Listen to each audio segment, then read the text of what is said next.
We, the people of India, having solemnly resolved to constitute India into a sovereign socialist, secular, democratic republic, and to secure to all its citizens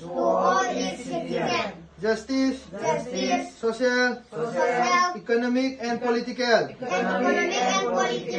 liberty of thought, expression, belief, faith and worship, equality of status and of opportunity, and to promote among them all fraternity, assuring the dignity of the individual and the unity and integrity of the nation.